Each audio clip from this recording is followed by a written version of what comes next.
Jesmark Ramos, and my family owns a food processing factory. Kami ang process og mga dried miki, pansit udong o miswa. Okay. Thank you, sir. Sir, how do you assign tasks to your employees to make work efficient?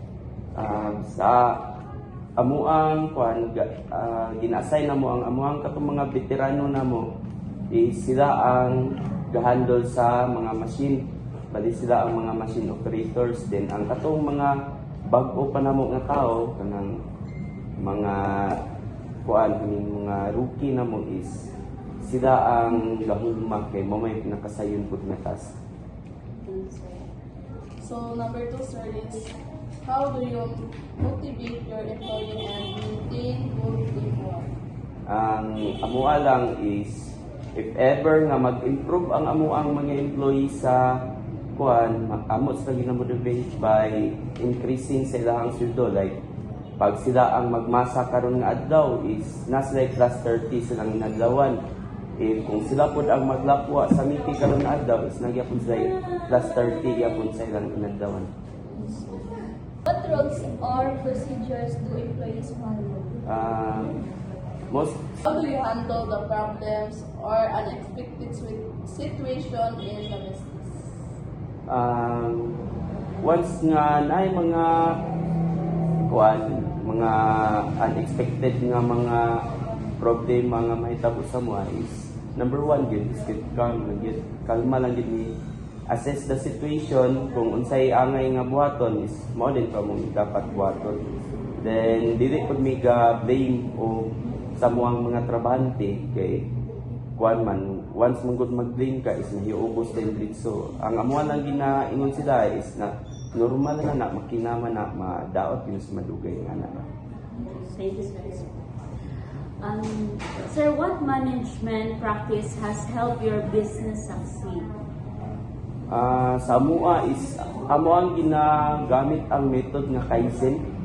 Sa kanang Kaizen sa Japanese nga ang amuang mga employee once nga na sila makita nga mga nga pwede makapa-improve sa muang production, mas makapapaspas ba siya or mas mulikon amuang kanang product is amo ang gina-take note na siya, then among gina-apply if ever nga gid siya kanang successful gid siya, then amo din na siyang gina-implement dayon. So thank you kayo sa imong time, sir, para sa among interview sa among Principles of Marketing. Everyone, I am Janessa D. Hangan. And I am Jovelyn M. Tabilon. And I am Julian S. Gonzalez. And I am Macribo Cabrera. The business type that we chose is food processing. The purpose of this activity is to identify how the traditional and modern management practices in an actual work. Observe scientific management because employees have specific tasks and follow standard procedures.